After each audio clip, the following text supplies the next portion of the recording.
केंद्र सरकार के सभी कर्मचारियों के लिए 8th सेंट्रल पे कमीशन को मंजूरी दे दी है। 2016 में लास्ट पे कमीशन 7th पे कमीशन स्टार्ट हुआ था, तो 2026 में इसका टर्म कंप्लीट होता है।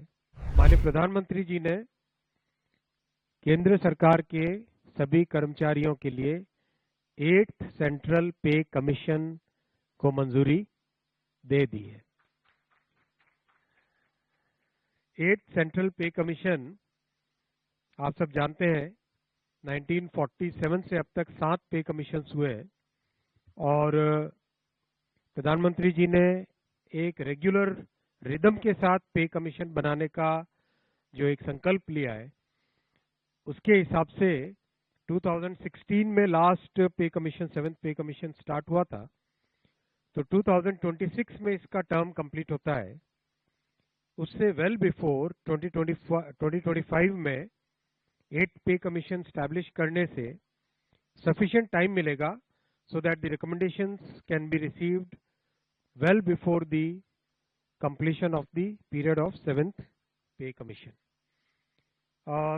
जैसा आप जानते हैं इसमें मैसिव कंसल्टेशन होगा with the state governments, with all the different stakeholders in the central government, in the PSUs, इन सब के साथ डिटेल्ड कंसल्टेशन होगा और चेयरमैन एंड 2 मेंबर्स का भी शीघ्र अपॉइंटमेंट होगा। एक तरीके से ये एक बहुत बड़ा फैसला है जिसमें जो केंद्र के कर्मचारी है, और जैसा आप जानते हैं वन सेंट्रल पे कमीशन कम्स, उसके बाद में करीब करीब हर देश के जितने भी ऑर्गेनाइजेशंस हैं वो सब उसी को फॉलो करते हैं। So this is a major decision. वेतन आयोग आप जानते हैं पिछला वेतन आयोग 2016 में स्थापित हुआ था 7th पे कमीशन, जिसकी टर्म 2026 तक है। तो वेल बिफोर 2026 इसकी रिकमेंडेशंस आके सो दैट 2026 में इसको लागू किया जा सके, इस हिसाब से आज ये फैसला है।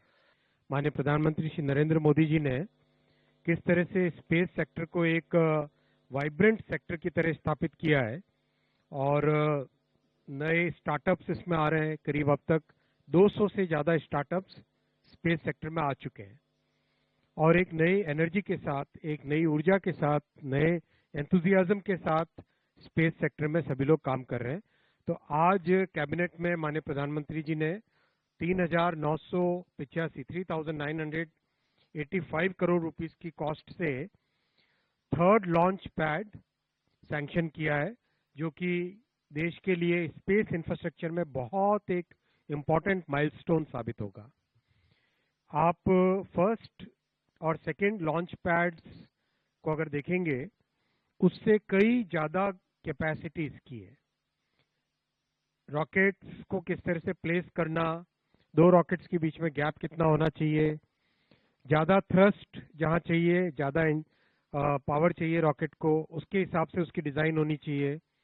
वो सारी की सारी चीजों को ध्यान में रखते हुए 3rd लॉन्च पैड को आज सैंक्शन किया गया है 3,985 करोड़ से। अगले 30 वर्षों को ध्यान में रखते हुए इस इंफ्रास्ट्रक्चर की डिजाइन की जा रही है। आप सब जानते हैं कि 2 बड़े मिशन लिए गए हैं, जिसमें भारत अंतरिक्ष स्पेस स्टेशन बनेगा और बाय 2040 मून पर भारतीय पहुंचने की एक बड़ा जो मिशन हाथ में लिया हुआ है, उसमें इस प्रोजेक्ट का बहुत बड़ा रोल रहेगा। 3rd लॉन्च पैड का बहुत बड़ा रोल रहेगा। दोनों जो अभी के लॉन्च पैड्स हैं, उसका इंफ्रास्ट्रक्चर जितना है वो सब भी, और उसके सिस्टम्स हैं, जो कम्युनिकेशन सिस्टम्स हैं, मेजरमेंट सिस्टम्स हैं, उन सब को भी इस प्रोजेक्ट में अपग्रेड किया जाएगा। ये सारे टेक्निकल डिटेल्स आपके सामने है और जो प्रेस आपके सामने नोट जाएगा उसमें और भी टेक्निकल डिटेल्स आएंगे। व्हाट आई वांटेड टू से is with the approval of the 3rd launch pad, this huge space sector startup ecosystem which has got created, that will get a major boost. उनको एक नई facility मिलेगी, उनको एक नई capability मिलेगी। अभी हाल ही में स्पेडेक्स जो डॉकिंग के लिए बहुत बड़ा इम्पोर्टेंट एक प्रोजेक्ट था, वो भी सक्सेसफुल हुआ है, जो आप सबकी जानकारी में है।